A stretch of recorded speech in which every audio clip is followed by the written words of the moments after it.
పోరాటంలో సిపాయిల తిరుగుబాటు దగ్గర నుంచి నిన్న మొన్న జరిగినటువంటి తెలంగాణ ఉద్యమం దాకా బలైందంతా వీళ్ళే.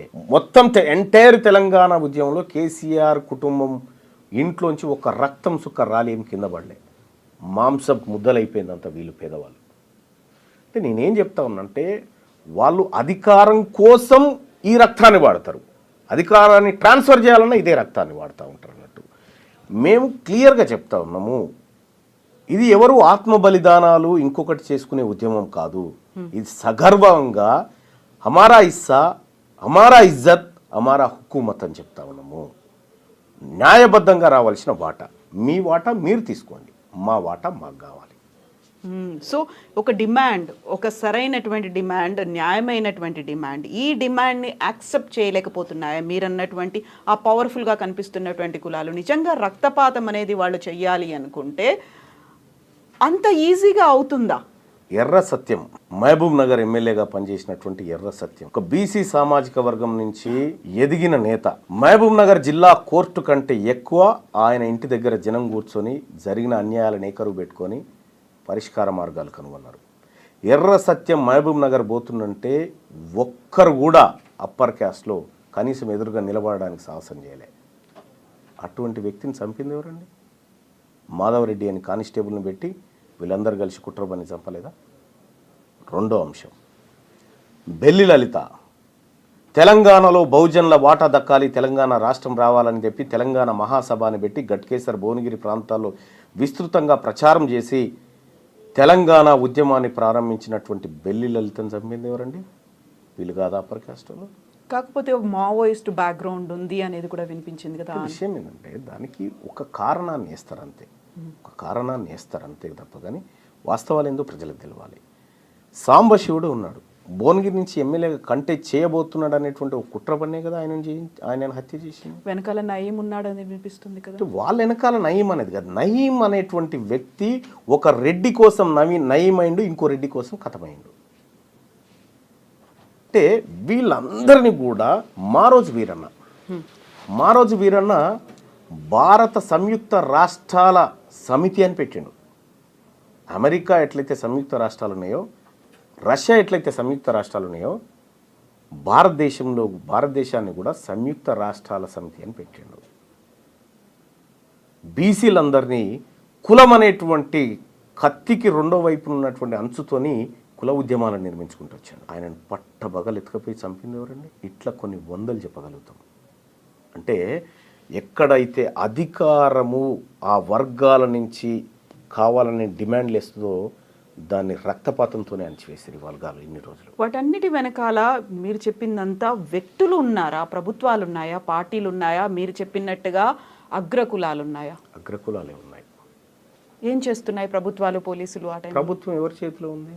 ప్రభుత్వాలు మా చేతిలో ఉంటే దాని తమాషా వేరే ఉండేది. ప్రభుత్వాలు మా చేతిలో ఏం లేవే. మేము కేవలం ఓటర్లుగా ఉన్నాం కాబట్టి మేము నిస్సహాయులం. మంత్రివర్గంలో ఉన్నారు, ప్రజాప్రతినిధులుగా ఉన్నారు, వాళ్ళకి వాయిస్ లేదా? అందులో లేదు. అంటే చాలామందికి నాకు ఒక్కరికి దక్కితే చాలు మంత్రి పదవి, ఉంటేంది పోతేంది నాకేంది అనేటువంటి మనస్తత్వం ఉన్నటువంటి వాళ్లకు మాత్రమే మంత్రి పదవులు ఇవ్వగలుగుతారు. వాళ్ళు పోరాటాలు చేయలేదా? నేనేమంటున్నాను, కొండా లక్ష్మణ్ బాపూజీ గారు ఉన్నారు, ఆయన కూడా మంత్రి పదవి ఇచ్చారు. కానీ మంత్రి పదవిని ఇసిరి అవతల కొట్టి ఈ తెలంగాణ రాష్ట్రం ఏర్పడాలి, ఈ తెలంగాణ రాష్ట్రంలో బీసీల బతుకులు మారాలని కొట్లాడి మంత్రి పదవిని అవతలకి ఇసిరిగొట్టినటువంటి కొండా లక్ష్మణ్ బాపూజీ లాంటి వాళ్ళకి ఇచ్చే దమ్ముందా? బానిసలుగా పడుండేటువంటి వాళ్ళకు మాత్రమే మంత్రి పదవులు ఇచ్చి వాళ్ళ ద్వారా పబ్బం గడుపుకుంటాయి అగ్రవర్ణ ప్రభుత్వాలు. ఇప్పుడున్నటువంటి కాంగ్రెస్ ప్రభుత్వంలో ఉన్నటువంటి బీసీ మంత్రులు కూడా అదే పరిస్థితిలో ఉన్నారా? అదే పరిస్థితిలో ఉన్నారా లేదా అనేది ఇంకొక ఏడాదిలో తేలుతుంది. కులగణన 42% ఇంప్లిమెంటేషన్ విషయంలో వాళ్ళు ఎలాంటి స్టెప్స్ తీసుకుంటారనేది అప్పుడు తెలుస్తుంది వాళ్ళకి. చిత్తశుద్ధి లేదా? చిత్తశుద్ధి ఉండాలని చెప్తా ఉన్నాం. అంటే మీకు కనిపించట్లేదా? కనీసం ఆ అటెంప్ట్ చేశారు, ఇనిషియేషన్ ఉంది. నేనేమంటున్నా, ఇట్లా ప్రభుత్వాల దగ్గర సాగిలపడినటువంటి సందర్భంలో వాళ్ళు మళ్ళీ ప్రజాక్షేత్రంలోకి పోయినప్పుడు వాళ్ళు ఎవరు కూడా గెలవలేదు. అంటే అల్టిమేట్గా ప్రజలు నిన్ను నమ్మాలి, నీ వైపు ఉన్నప్పుడు మాత్రమే నువ్వు ఏ హోదాలో ఉన్నా. నిజంగా ప్రజలు నీ వైపు ఉంటే నీకు మంత్రి పదవి ఉండదు ఫస్ట్. అదేం లాజిక్? అంతే కదా, నువ్వు వాళ్ళ వైపు ఉండాలి. మీ వాయిస్ని అక్కడ ప్రభుత్వంలో వినిపిస్తున్నారు అనేది లేదా, అక్కడ కాదా, జరగట్లేదా? ఎవరు నా వాయిస్నా? మీ అంటే అందరి వాయిస్ని ఇప్పుడు అంటే ఎవరి కోసమైతే పోరాడుతున్నారో ప్రతినిధులుగా. ఒకటి ఏంటంటే మంత్రి పదవి అనేది ముఖ్యమంత్రి విశ్వాసం ఉన్నన్ని రోజులు మాత్రమే ఉండగలిగినటువంటి పదవి. ముఖ్యమంత్రికి విశ్వాసంగా ఉండాలంటే బీసీల మాట మాట్లాడితే విశ్వాసంగా ఉంటాడా? పార్టీ తీసుకున్న లైనే అది. పార్టీ తీసుకున్నటువంటి లైన్ నువ్వు ఆల్రెడీ చెడగొట్టి పెట్టినావు. ఇక్కడ తెలీదా అధిష్టానానికి? తెలిసింది కాబట్టి రీసర్వేకి ఆదేశించింది, తెలిసింది కాబట్టి దాని మీద ఒక కమిటీ వేసింది. మీరన్న అవకతవకలు ఇవన్నీ సెట్ అయిపోతాయంటారా దాంతో? రీసర్వే కావచ్చు, కమిటీ కావచ్చు, వీటన్నిటితో కావు. ఏం జరగాలి? బీసీల ప్రభుత్వం రావాలి. బీసీల ప్రభుత్వం నెక్స్ట్ కాబోయే సీఎం బీసీఏ బరాబర్ అవుతాడు అనేది టీపీసీసీ చీఫ్ చెప్తున్నారు. బరాబర్ అవుతాడు, అది కాంగ్రెస్ పార్టీయే చేస్తుంది అనేది. హ్యాపీ.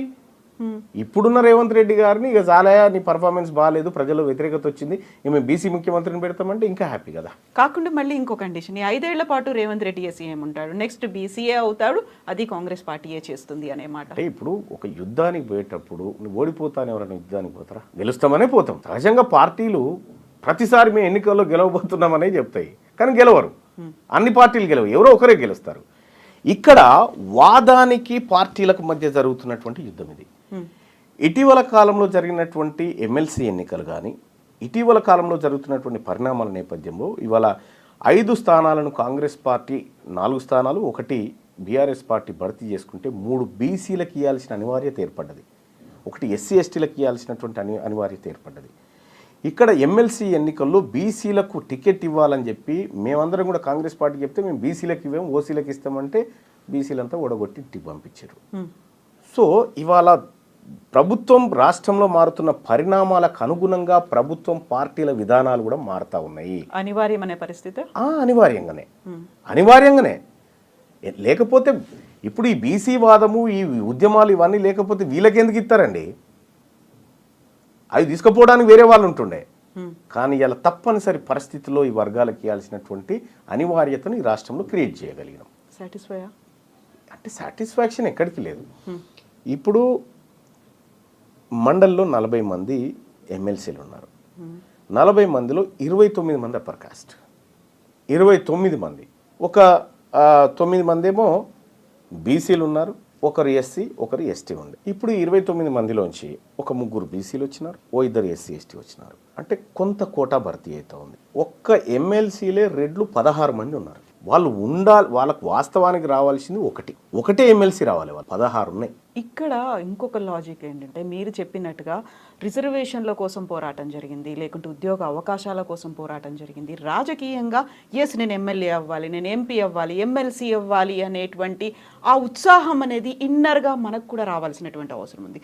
అలాంటి నాయకులని డెవలప్ చేసుకోగలిగాయా కుల సంఘాలు? జరిగినటువంటి పోరాటాలు అది కదా మిస్ అయింది ఇంతకాలం. ఎస్, మంచి క్వశ్చన్ అండి. దాదాపుగా ఇది ఎవరన్నా అడుగుతారేమో అని చూస్తూ ఉన్నా కానీ బీసీలలో నాయకత్వ లోపం ఉంది అనే మాట తప్పు. వాళ్ళకు అవకాశాలు అంటే ఎలక్షన్ అంటే బీఫామ్ అనుకుంటారు ప్రజలు. బీఫామ్ కాదు ఎలక్షన్ అంటే, బీఫామ్ కాదు ఎలక్షన్ అంటే ఎక్కువ మంది ప్రజల అభిప్రాయాన్ని నీ వైపు తిప్పుకోవడం. అయితే బీఫామ్లు ఉంటేనే ఎలక్షన్లో పాల్గొనాలనేటువంటి ఒక భ్రమను ఈ ప్రజల్లో కల్పించినాయి కాబట్టి రాజకీయ పార్టీలు ఆ బీఫామ్లు ఇచ్చేది వాళ్ళే, తీసుకునేది వాళ్ళే కాబట్టి మనకు రావు అనేటువంటి భావనలో ఈ నాయకత్వాలు ఇవి కూడా బయటికి రాలే. ఇవాళ ప్రసన్న హరికృష్ణ ఇక్కడ కరీంనగర్ నుంచి పోటీ చేసినాడు. ఈ పార్టీలు బీఫామ్ ఇయ్యలే, కానీ 60,000 ఓట్లు సంపాదించగలిగినాడు. నేను ఇండిపెండెంట్ క్యాండిడేట్గా వరంగల్, నల్గొండ, ఖమ్మం పట్టభద్రుల ఎమ్మెల్సీ ఎన్నికల్లో పోటీ చేసినప్పుడు బీఫామ్లు తీసుకున్న వాళ్ళ పేర్లు ఫస్ట్ వరుసలో ఉంటాయి, పైన 1, 2, 3 అట్లా సీరియల్లో వస్తుంది. 73 మంది పోటీ చేస్తే నాది 39వ సీరియల్ నెంబర్. ఇంత పెద్దగా ఉంటుంది బ్యాలెట్ పేపర్. వెతుక్కొని వచ్చి మరీ 1,00,000 ఓట్లు వేసిపోయినారు నాకు జనం. అంటే నేను ప్రజా అభిప్రాయాన్ని గెలుచుకోగలుగుతా ఉన్నా, బీఫామ్లను కాదు. అంటే అన్నిసార్లు బీఫామ్లు పనిచేయి, ప్రజలు మేల్కున్నారంటే బీఫామ్ల పని అయిపోతుంది.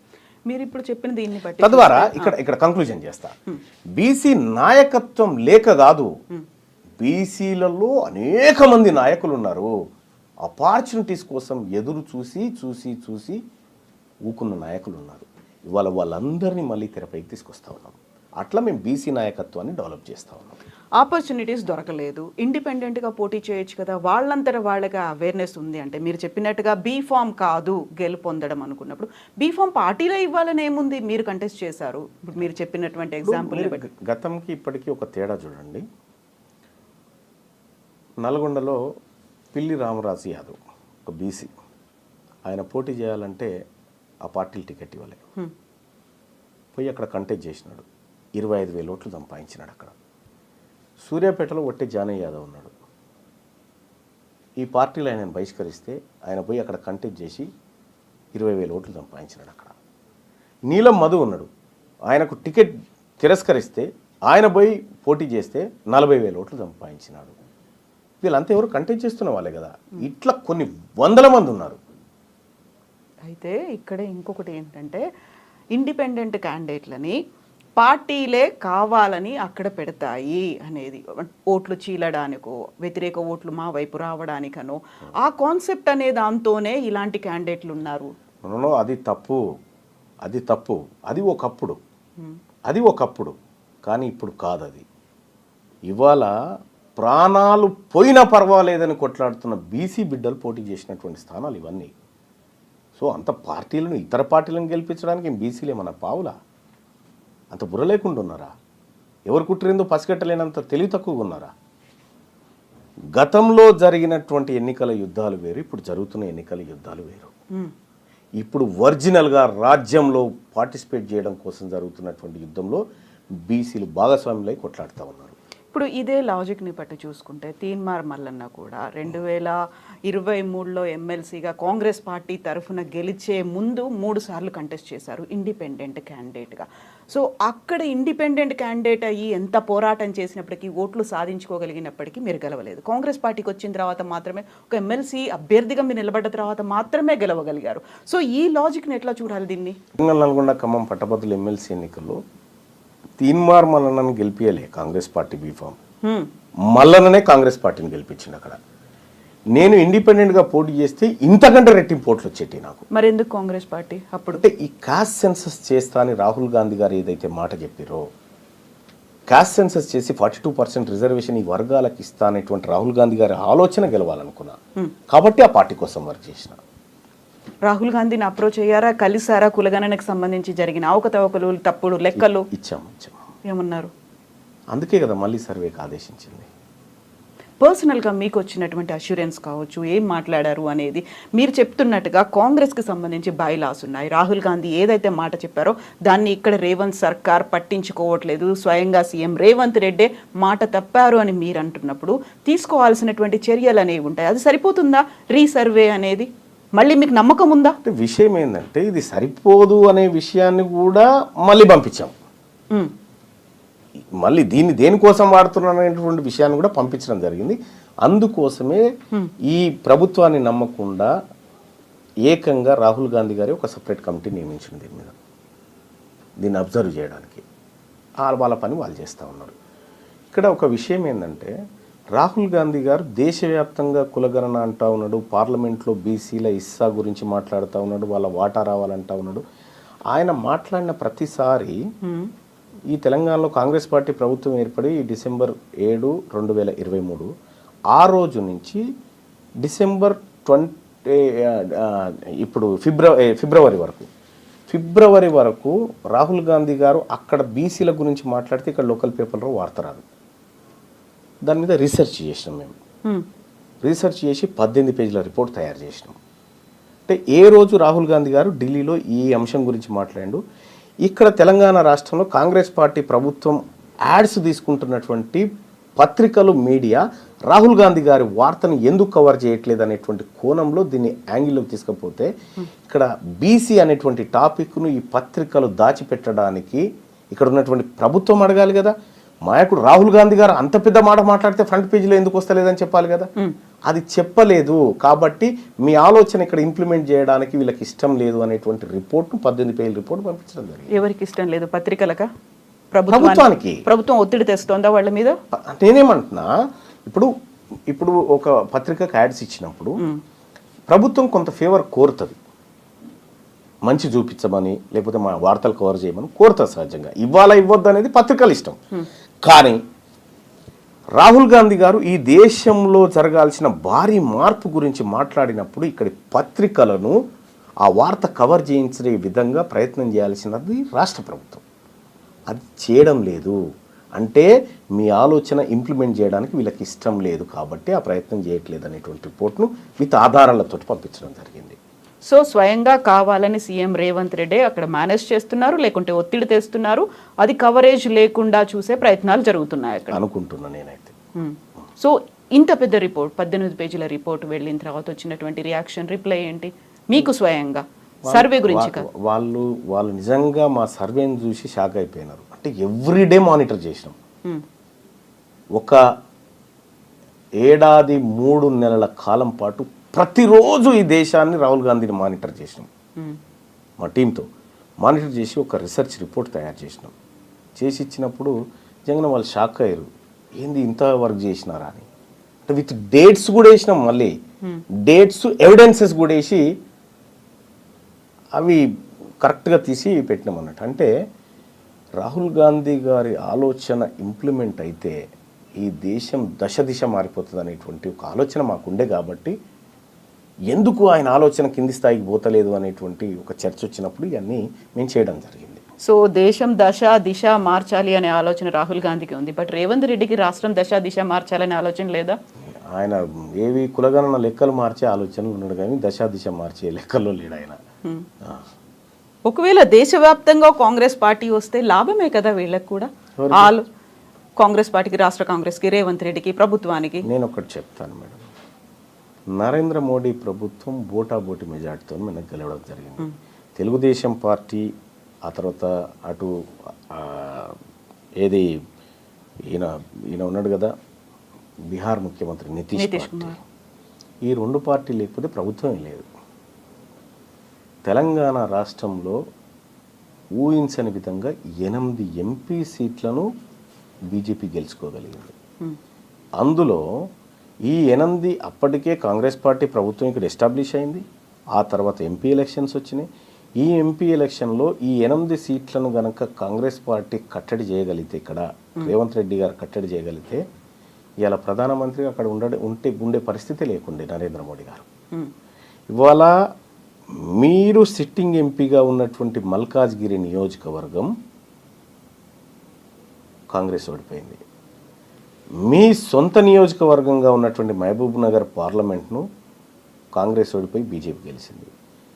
మీరు ఇన్ఛార్జిగా ఉన్నటువంటి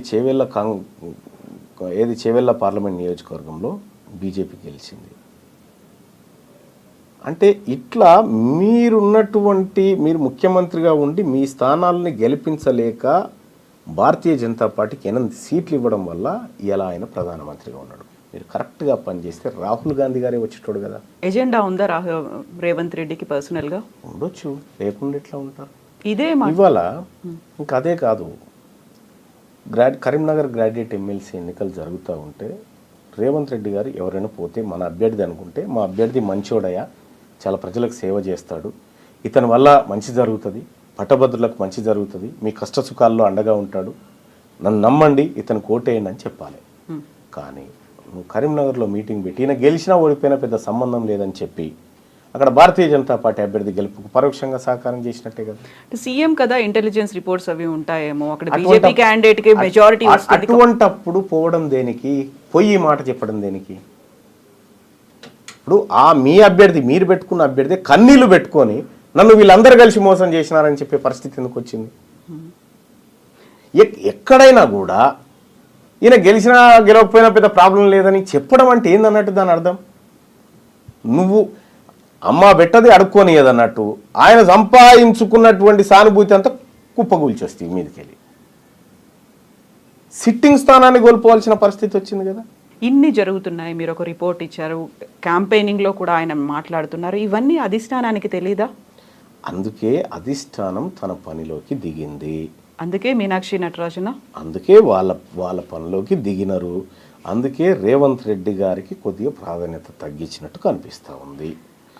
మీనాక్షి నటరాజన్ గారు వచ్చిన తర్వాత ఈ ముఖ్యమంత్రి డామ్ డూమ్ అనేటువంటి డైలాగులు బంద్ అయిపోయినాయి. మీరు చూడండి, అబ్జర్వ్ చేయండి. అంతకుముందుకు డామ్ డూమ్ డైలాగులు ఉండే, ఇప్పుడు ఆ డైలాగులు పోయినాయి. చెక్ పెట్టే పనిలో ఉన్నారా? ఉండొచ్చు. అయితే ఇక్కడ ఒక ఇంట్రెస్టింగ్ థింగ్ ఏంటంటే, దీపాదాస్ మున్షి గారు ఉన్నప్పుడు మీకు షోకాస్ నోటీస్ వచ్చింది, మీరు దానికి రిప్లై ఇవ్వలేదు. మీనాక్షి నటరాజన్ వచ్చిన తర్వాత మాత్రమే మీకు సస్పెన్షన్ అనేది జరిగింది. అంటే దీంట్లో మీనాక్షి నటరాజన్ గారి పాత్ర ఉందని నేను అనుకోను. ఎందుకంటే మీనాక్షి నటరాజన్ గారి గురించి నాకు తెలుసు. ఆమె నాకు పరిచయస్తురాలు. ఆమె నేను కలిసి క్యాంపెయినింగ్ చేసినటువంటి వాళ్ళం. ఆమె సిన్సియర్ కాంగ్రెస్ పార్టీ కార్యకర్త.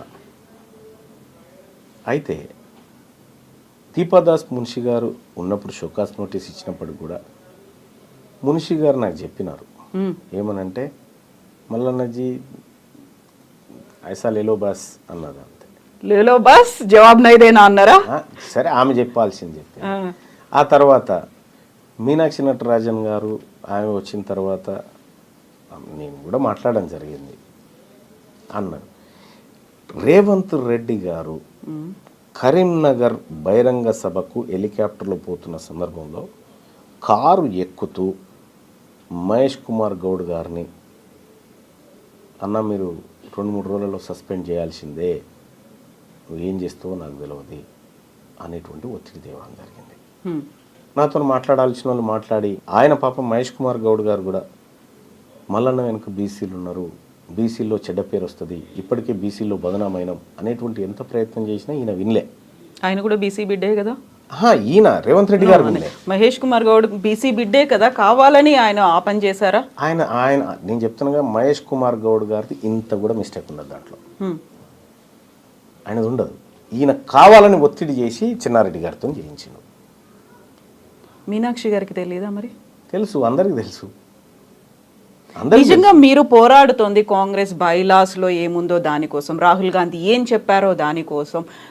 ఇక్కడ రాష్ట్ర ప్రభుత్వం లేకుంటే రాష్ట్ర పార్టీ ఒక నిర్ణయం తీసుకుంది, అది వ్యతిరేకంగా ఉంది అని తనకు తెలిసినప్పుడు తను ఎందుకు అబ్జెక్ట్ చేయలేదు, ఎందుకు ఆపలేదు మీనాక్షి గారు? అంటే ఏదంటున్నారు? సస్పెన్షన్ కి సంబంధించి. సస్పెన్షన్ అనేది చాలా చిన్న విషయం, మీరు అర్థం చేసుకోండి. తీన్మార్ మల్లన్నకు సస్పెన్షన్ ప్రమోషన్ కాదు ఇక్కడ పంచాయతీ. ఇక్కడ పంచాయతీ సర్వేకు సంబంధించిన లెక్కల పంచాయతీది. ఇప్పుడు నన్ను సస్పెండ్ చేసినా గంతే, చేయకపోయినా గంతే. కాకపోతే దీనికి అంతా లింక్ ఇంటర్నల్ గా ఉంది, సర్వేనే కాబట్టి. సర్వే పంచాయతీది. ఈ వర్గాల నుంచి మేము ఏదో లెక్క చేసి చెప్తామా, నువ్వు విని ఆడు ఉండాలి, నువ్వు ఎట్లా మాట్లాడుతావు ఇదంతా అనేటువంటి అజంప్షన్ చేస్తే పడి ఉండలేము కదా, పక్కాగా మాట్లాడతాం కదా. అదే మాట్లాడినాము. అది నీకు నచ్చకపోతే నేనేం చేస్తా? ఇక్కడ మల్లన్న గారు ఒక ఇంట్రెస్టింగ్ అబ్జర్వేషన్ అనాలిసిస్ ఏంటంటే, ఈ రాష్ట్ర ప్రభుత్వం ఏర్పడ్డ దగ్గర నుంచి హామీల అమలు అనేది జరగలేదు. 6 గ్యారంటీ స్కీమ్లకు సంబంధించి అడుగు ముందుకు పడట్లేదు. ఎంతసేపు అప్పుల ఊబిలో ఉన్నాము, లేకపోతే ఆర్థిక సంక్షోభంలో ఉన్నాము, ఇవన్నీ అవుతున్నాయి. ప్రజల్లో వ్యతిరేకత అనేది వస్తుంది, వాళ్ళు క్వశ్చన్ చేస్తున్నారు, ప్రతి చోట ఆందోళనలు అవుతున్నాయి. కాబట్టి డైవర్షన్ పాలిటిక్స్ అనేవి గతంలో హైడ్రా వచ్చింది, మూసీ వచ్చింది, ఇలాంటి దానిలో భాగంగానే రేవంత్ మల్లన్న కలిశారు, కావాలని ఆడుతున్నటువంటి ఇంకొక డైవర్షన్ డ్రామా అనే మాట. రేవంత్ రెడ్డి గారు నేను పాలోళ్ళం కాదు. ఆయన గెట్టు పక్క పంటే నాకు గెట్టు లేదు, ఆయన ఇంటి పక్క పంటే నాకు ఇల్లు లేదు. ఆయన ఆ వర్గాల ప్రజల మేలు కోసం పనిచేస్తున్న వ్యక్తి, నేను నా ప్రజల కోసం పనిచేస్తున్నటువంటి వ్యక్తిని. రేవంత్ రెడ్డి గారు ఆడమంటే ఆడడానికి, దుంకుమంటే దుంకడానికి సర్కస్లో కోతులం కాదు. మేము పక్కాగా మాకేది కావాలో దానికోసమే పోరాడుతున్నాం. సో రాష్ట్ర ప్రభుత్వానికి వచ్చిన వ్యతిరేకతను డైవర్ట్ చేయడం కోసం ముఖ్యమంత్రి గారు ఏమైనా చేస్తే చేసుకుంటుండొచ్చు, కానీ మేము పక్కా మా లైన్లోనే ఉన్నాము.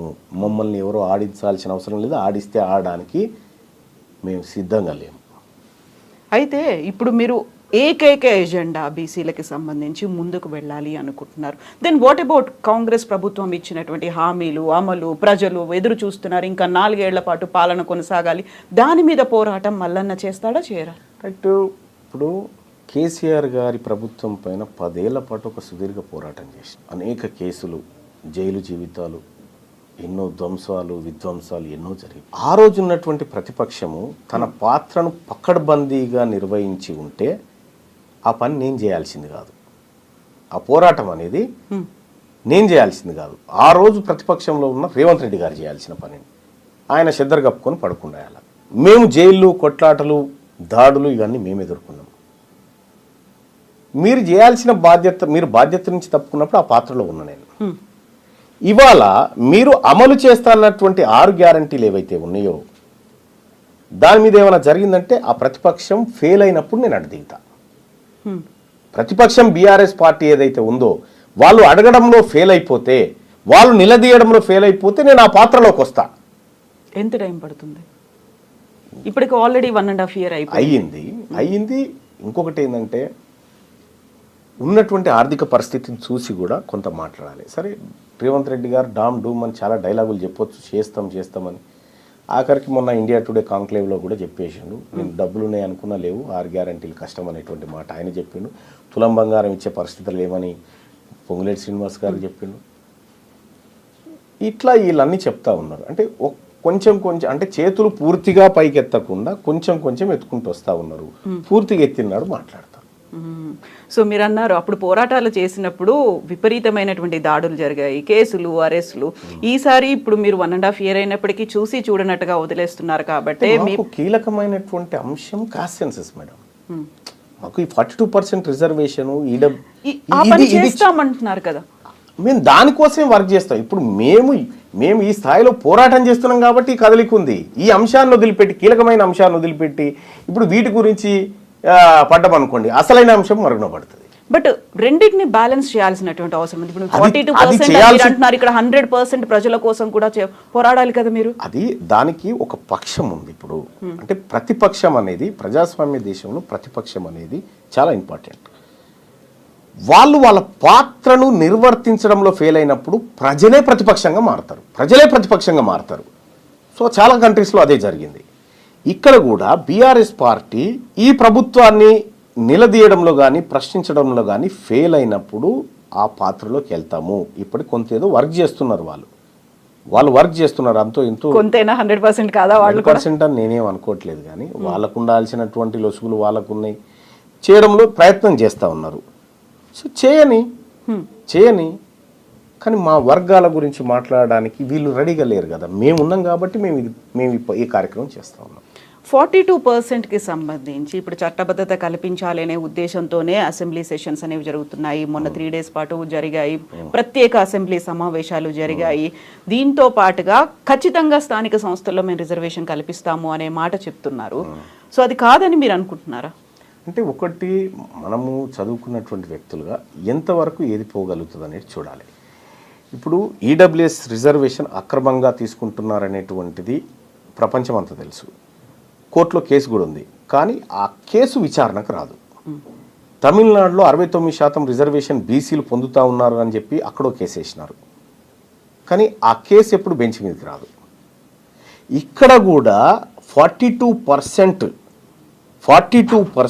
రిజర్వేషన్ ఏదైతే ఉందో ఈ రిజర్వేషను నువ్వు ఇచ్చేయి, చట్టం చేయి, వీఆర్ హ్యాపీ, మేము తీసుకుంటాం. అది కానీ తాత్కాలిక ఉపశమనమే. అది మీరు ఇక్కడ చట్టం చేసి అక్కడికి పంపించిన, కేంద్ర ప్రభుత్వానికి పంపించిన, వాళ్ళు ఏదో ఒక లసుకు పెట్టి ఆపే ప్రయత్నం అయితే చేస్తారు. కానీ నీవు 42% సీట్లను ఈ వర్గాలకు టంచనగా ఇచ్చి ఆ వర్గాలను 42% మందిని తీసుకొచ్చి చట్టసభలో కూర్చున్నబెడితే నీ చిత్తశుద్ధి కరెక్ట్.